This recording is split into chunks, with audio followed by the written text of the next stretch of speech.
Mac Jones. Who? Mac Jones. Who? Mac Jones. 281-330-8004. You had to hit Mac Jones up on the low because, again, Mac Jones is about to blow.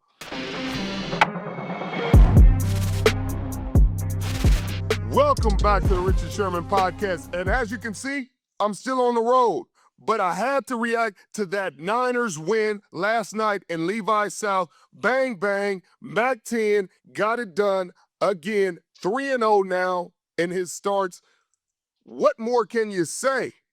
I can say a ton. No George Kittle.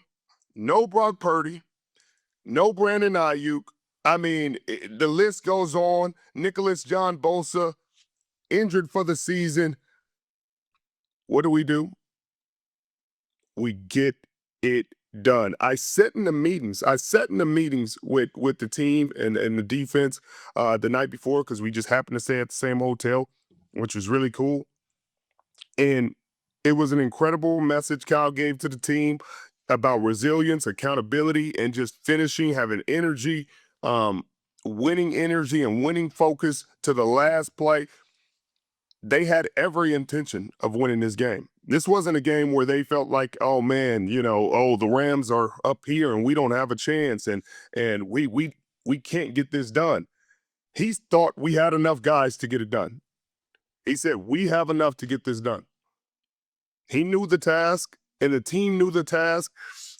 The young defense knew the task and they were up to the task. Fred Warner, another great game by him. D. Winters, the guys played great. I think in the secondary, Renardo Green played a really, really solid game. Upton Stout went out with the injury, but I thought he was good. Diamador made a huge PBU late in the game against Puka Nacua that really, really could have been disastrous. That could have been a game ender right there. There were so many plays where the momentum could have shifted and put the San Francisco 49ers away, but they would not stop fighting. And I remember there was a narrative around these young draft picks.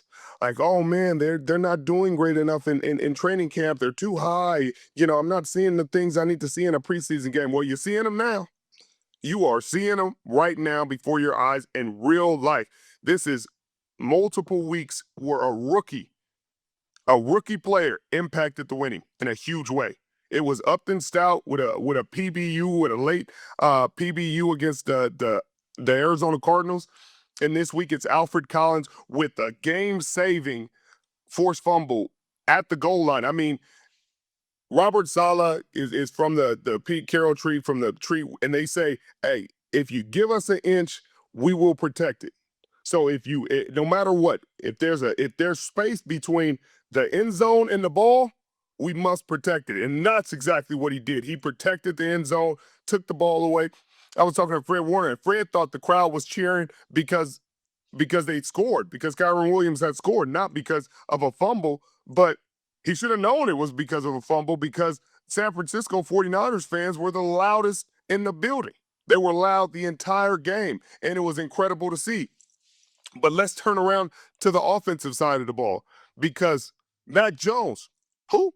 Mac Jones, who? Mac Jones, 281-330-8004. You had to hit Mac Jones up on the low because, again, Mac Jones is about to blow. He got a little banged up in the game. He continued to fight, continued to show toughness, incredible talent, poise, football IQ. I mean, he played an incredible game, and I think Kyle Shanahan called a masterful game. You could see he was deep in his bag in this game. You saw double reverse passes. You saw a fake double screen seam pass. You saw he put out all the stops. I had never seen Kyle Shanahan go goal line and then expand and throw a pass. That was New England Patriots with Tom Brady and Gronkowski and Aaron Hernandez when they used to come goal line, get the defense in the personnel they wanted them in, and then expand and go attack the mismatch. That was masterful. I hope we see more of that. And then we got to talk about KB and these receivers. We of course got to talk about Christian McCaffrey and the incredible plays he made, but that's expected. He had a lot of touches. He had 100 touches coming into this game, and he's done a lot with them. This team would not be in the position they are without Christian McCaffrey and everything he is, but he's a former Offensive Player of the Year, and that's the expectation from him. He looks healthy. He looks good. They're going to have to give Brian Robinson a few more carries just to give Christian McCaffrey a little bit of rest. CMC is a human being. He needs he can't carry that the entire season, but he's done a phenomenal job. But there was a lot of conversation, and I was critical of KB and his drop. He was critical. Kyle Shanahan was critical of him in the meeting, saying, "Hey, you can't have it. You can't have it. We need better, and I know you're better than that. I know who you are. I know you won't do it again. I know you won't make that mistake again." And he had the game of his life: 10 catches for 142 yards, and made play after play after play when they needed to have it. Sure, he had the third down drop on 3rd and 5, and he's going to be hard on himself about that play, but they're not in this game and winning this game without Kendrick Bourne playing the way he did. And I think he played like the best receiver on the field. He was the most productive receiver on the field for either team in this game, and I think he deserves praise. The same way we push criticism on players and say, "Man, you freaking suck, and you're the worst," and do all this. You got to give him praise. Man, the man looked at himself in the mirror, said, "Hey, you got to be better." On a short read, came back and rectified it in a big way, and you love to freaking see it. Now 4-1, top of the NFC West, 3-0 in the division. Half the division games are already played and done, and you've won them without a lot of your star players, without George Kittle. When he comes back, it's going to take it to another level. You got to think this Rams team just took the Super Bowl champs to the wire. It took a block field goal for them to win that game, for the Eagles to beat the Rams. They just beat a 4-0 Indianapolis team. Like, this is a really good Texans defense they played against and won that game. They found ways to win, and they're really talented. They got 2 of the best receivers in the National Football League. So this isn't just like a divisional win and you'd be happy about it. This is a Coach of the Year signature performance for Kyle Shanahan, and you got to treat it that way. Not that Shane Steichen of the Indianapolis Colts doesn't deserve consideration, no question about it. Mike McDonald in Seattle, no question about it, coaching his butt off. But for Kyle Shanahan to come in here with the receivers he started with, I think they said this is the most yards for players not on the roster, on the initial 53-man roster in the history of the National Football League, or 20 years or something. It's been a long time since a team has relied so heavily on guys that they did not have on the initial 53-man roster. And Kyle Shanahan does not make excuses for anything. He does not say, "Hey, man, we're too injured, and man, that's why we shouldn't be winning." He just finds a way to win. And I know there's been some criticism of him and it's these injuries. I don't know what the answer is. I really don't. I wish I could tell you, "Hey, I know the answer. They should do A, B, and C." And I know everybody has their opinion, but it's not anywhere near as simple as, "Hey, let's replace the training staff." It's not. I'm not sure that's the answer, because they've done that. Let's replace the strength and conditioning staff. Not sure that's the answer, because they've done that. Let's change the grass. Let's change the field. Let's bring some more people in to study this. They've done that. I promise you, there's new people, and they have new positions. They have a new medical staff. They have a new person in charge of studying the injuries and the rehabs and everything. It's just the most unfortunate luck in the history of the National Football League.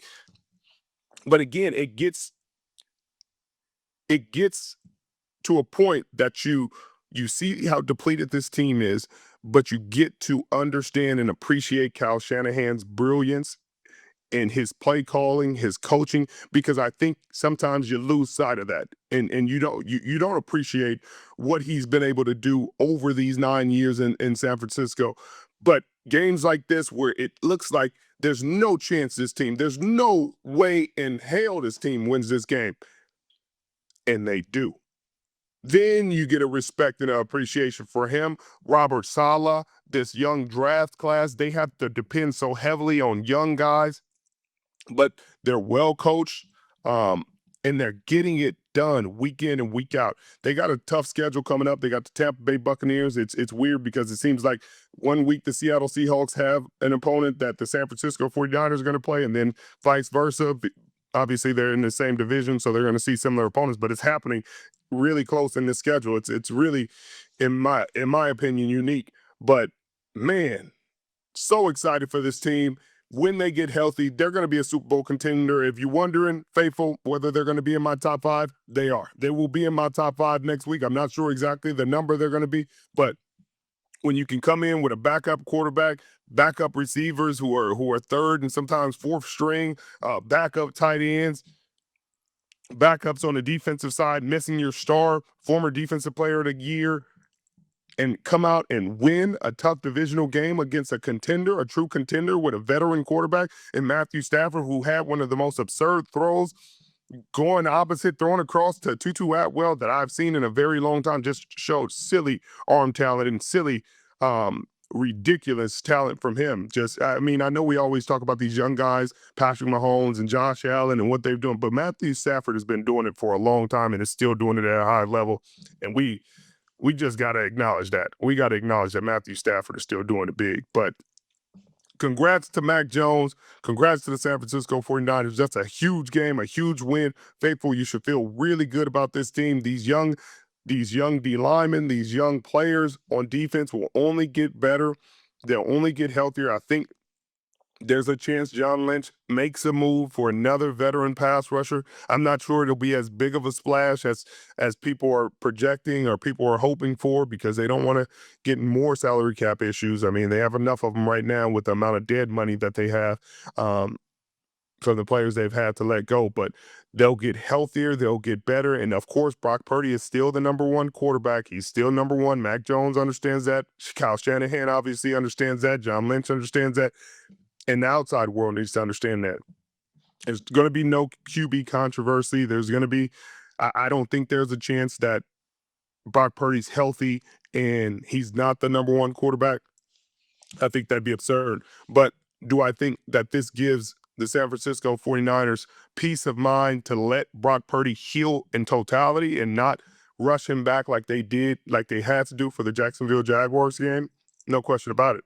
I think he sits for at least 3 or 4 more weeks, just because of how irritated he got after that game. You don't want to have those issues lingering through the playoffs or through late in the season and have these conversations. Obviously, they feel better and better about Mac Jones as he plays.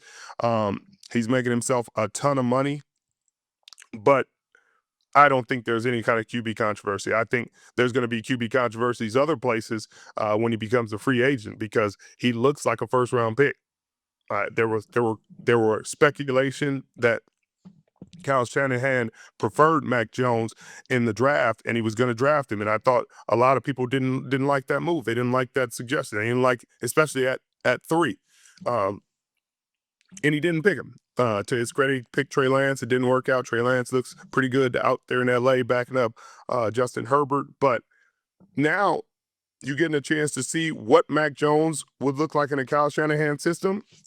And he looks like a great quarterback. He looks like a great quarterback. He looks like he can get the job done for a long time to come, and I expect him to find a job next year and be another one of those career revitalizations in the same breath as Sam Darnold and Indiana Jones out there in Indianapolis, and who I'm missing because there's been the Baker Mayfield in Tampa. It's been a lot of guys that have kind of been given up on and been called busts, and then turned around and got great coaching, whether it's Kevin O'Connell, Sean McVay, Kyle Shanahan, and then really, really had a career resurgence, and that's been cool to see. But in other news, we're hearing a lot of conversations about Shedeur Sanders and how a number 3 quarterback shouldn't be talking to the media, and how he should shut up and he's becoming a distraction and all this. Again, I think Shedeur Sanders is an NFL quarterback. I think he could be a starter on a number of teams. Do I think he should be getting interviewed as a number 3 quarterback? I don't, but I think as a professional, if you're in a locker room and somebody comes up to you and asks a question, it's rude for you to just walk away. It's rude for you to say, no comment, I got nothing to say, because that'd be news. You know, they spin that story and manipulate that to say, hey, he's a bad guy. This is why he can't be a starting quarterback, because he doesn't know how to handle the media. I think he's handled himself pretty well. Being confident is one thing, and I think him saying, hey, I think I'm better than a lot of guys out there. You seeing a quarterback play? I'm better than a lot of them.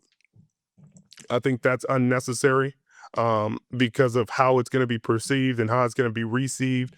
Again, I think the narrative about him not going to Baltimore was crazy, and I've spoken my piece on that. But then you look up and you see a situation where Lamar Jackson has a hamstring injury, and now they have to go to their backup. And that's a situation where if you just don't say anything and Baltimore wants him and Baltimore picks him up, then you're in a situation where, again, you're learning from a veteran quarterback, a Super Bowl, an MVP of the league multiple times, and this situation comes up. You're surrounded by a really, really good team, a good organization, a good head coach who plays situational football as good as anybody, a great running back behind you. So again, this is why you don't turn down any opportunities. If a team in the future, if a team wants to draft you kids, just say yes. Just say yes. I know you don't want to go to bad teams that are untalented teams, but when you don't have a choice and it's third round or later, just say yes. Just say yes, because you never know what can happen in this National Football League, and every opportunity is a good opportunity. It's an opportunity, and you never know what's going to happen. Any given Sunday, anything can happen. This game never ceases to amaze me. So in that situation, I think, I think he's doing the best he can. I don't think he needed to do the whole mime silence thing, because Rex said he should shut up and do all that. Like, I think that's a little bit extra, but I'm not really mad at him. I'm not, I think it's a non-story. He's doing the best he can in the situation. He's probably frustrated. He thinks he should be playing, um, and he wants to play. And sometimes things aren't in your control, but again, can he handle the situation a little better? I'm sure he could. I'm sure he's going to continue to learn from this and get better and improve with each and every day, which is all he can do, and which is all anybody can do. As always, I appreciate you guys joining us. You could be anywhere in the world, but you're here with us, even when we're on the road and we're not at home in our studio. And I sure do appreciate it. All love.